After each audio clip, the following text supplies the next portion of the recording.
Ngayong araw, dalawa nga lang pala kami ni Mrs. dito sa karinderya. Mapagod pero sinubukan pa rin namin magbukas dahil wala rin naman kaming gawa at sayang ang kita. Ilang araw nang hindi pumapasok yung dalawa namin kasama. Si ate naman graduation ng anak kaya solo namin tong dalawa. Ngayon, samahan nyo kami kung paano namin nalampasan tong araw na to at kung ano-anong mga gawain sa pagpapatakbo ng karinderya. Sa pagpapatakbo nito, kailangan at least 4 o 5 kayong nagtutulong-tulong. Una, dapat may tendera ka o server. Kung wala, paano mo maibebenta ang pagkaing ihahain mo? Pangalawa, dapat may toka sa kahera dahil hindi biro makulangan o mamali sa pagdating sa pera. Pwede rin ang may-aring gumampan nito dahil mas mapopokosan. Pangatlo, dapat may dishwasher ka para mabilis ang galawan sa kusina. Pagdating sa mga pinggan, hindi makakain ng customer kung tambak ang hugasin at walang makakainan. Pang-apat, option na lang ito pero kung malakas ang kainan mo, kailangan mo ng all around dahil ito ang susuporta sa bawat isang taong may hirapan para na rin mapadali ang bawat toka. Panglima at ang pinaka-importante ay ang puso ng karinderya, ang paraluto o cook. Dahil kung wala ka nito, useless ang bawat isa.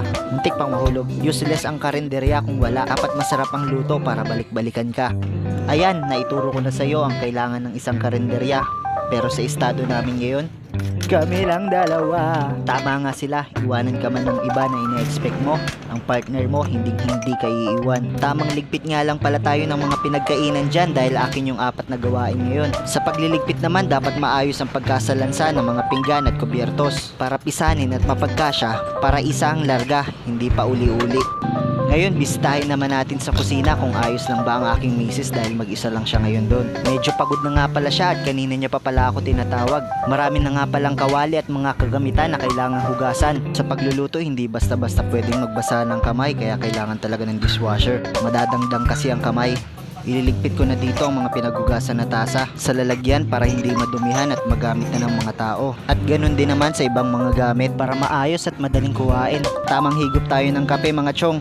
Balik tayo ulit sa mga gawain. Isingit na natin tong gawain na paggagayat para makatulong tayo sa kusina para mapabilis ang pagluluto. Ito ang sinasabi ko, dapat may all around para naman lahat ng gawain mapuntahan. Pagka-deliver ko nga ng ginayat, sakto may pork chop na kaya naman nag-get na ako ng sibuyas para i-garnish. Garnish? Ano daw? Okay na to kaya dali na natin to sa harapan para makita ng mga tao at maitinda na natin. At matikman nila ang napakasarap naming luto.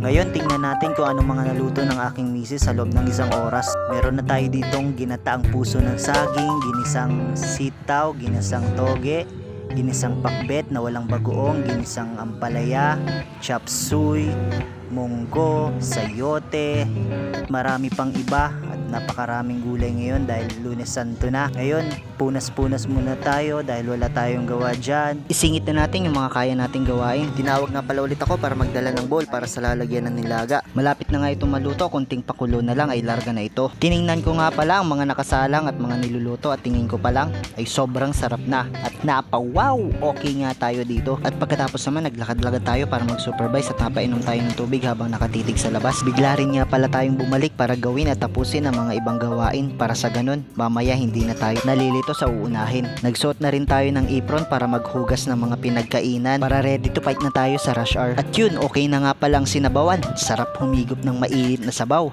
Tara, dalhin na nga natin to sa display. Singit ko na pala guys, kung dinatamad kayo dahil sa sobrang init lumabas at gusto nyo ng lutong ulam, chat na lang po kayo sa page namin at ito po lang calling card. Check nyo na lang po. Maraming salamat. At balik na tayo sa gawain habang wala pang tao. Okay na rin pala ang isang ulam at dito kabado ako. Muntik pang malugi ng 1 million kung nahulog yon. Ginili nga pala ito. At ito nga pala guys ang aking mahal. Shy type yan. Kaya bihira lang mahagip sa camera. Napakasipag. Kaya kiss ko muna sa ulo dahil mansa rin namin yan ngayon. Luto ka muna dyan dahil mamaya pagluluto naman kita. Okay? Alright, love you. Kung ipagluluto mo ang iba, pagluluto naman kita mamaya. Noon, bago-bago pa nga lang kami sa pagninegosyo ay akala namin hindi namin kayang kaming dalawa lang. Sasarado kami kapag walang pumasok, magdi-day off pag walang tao. Kaya naman bago pa mangyari yun, pinag-aralan namin, pinagpuyatan at si nanay na dapat alam din namin yung negosyong pinapasok namin. Di namin si nanay na dahil kami ang boss, hindi kami ang maghuhugas, hindi kami ang magtitinda o hindi dapat kami mapapagod. Naalala ko nung dati, nag-aaral pa lang ako, ang mga magulang ko may sariling salon, saka sentruhan ng daet. Kapag walang pumapasok na trabahante, rekta sara agad dahil hindi naman kami marunong magupit. magriban, magkulay ng buhok, o maglilis ang mga kuko. Talagang sayang ang araw.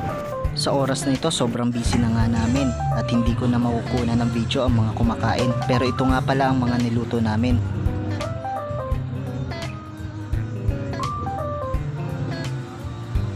At ito nga pala ang unang naubos, pork steak, at biglang may bumisita. Bisita po ako, si Chef Nico. Isa nga din po pala siyang business owner at isa sa mga idol ko na nakilala ko nung kumain ako sa restaurant niya. At sobrang sarap ng pagkain niya. Suportahan nyo kaibigan natin. Napabili ng ulam. Nag-aaral pa lang din ako, kilala ko nito pero halos walang pagbabago. Napaka down to earth at sobrang humble. At mas mukhang bumabata. Iba talaga nagagawa kapag passion mo ang pagkain. At ito nga pala ang kanyang restaurant. Nakakatuwa at nakaka-proud lang din dahil kilala niya tayo. Soon magkakaganyan din tayong auto. Fast forward, ito na nga pala ang kalagayan ng tindahan, halos paubos na rin kaya hindi ko na nabidyoan ang mga susunod. Gabi na nga pala at tapos na kami sa lahat ng gawain kaya ito na ang promise ko kay Mahal. Pagluto at handaan ng hapunan. Magdadamit na muna ako dahil literal napabayaan na ako sa kusina. Hindi ko na pinatagal at kinuna ng video dahil sobrang gutom na nga kami. Hay, napakapagod nga ng araw na ito. Pero mawala talagang pagod mo kapag kasama mo sa trabaho ang mahal mo. At ang importante, mahal mo ang ginagawa mo. At eto na naman pala tayo sa malit nating tagumpay ngayong araw. Marami mang pagsubok, ang importante nagpapatuloy at hindi susuko. Literal na marami pa kaming kakaining bigas. Mag-grow talaga ang spiritually, mentally at personality mo. At hindi lang yan, pati ang physically mo dahil sa pagkain. Sipag at tiyaga lang, malay mo, malay ko, malay nating lahat ng itong malilit na tagumpay natin sa buhay. Pag naipon, lalaki ito. Kaya kung nagustuhan mo ulit itong video na to, makikisuyo naman, paki-follow na lang at like, pwede mo rin i-share. Hanggang dito na lang guys. Peace out. Bye bye.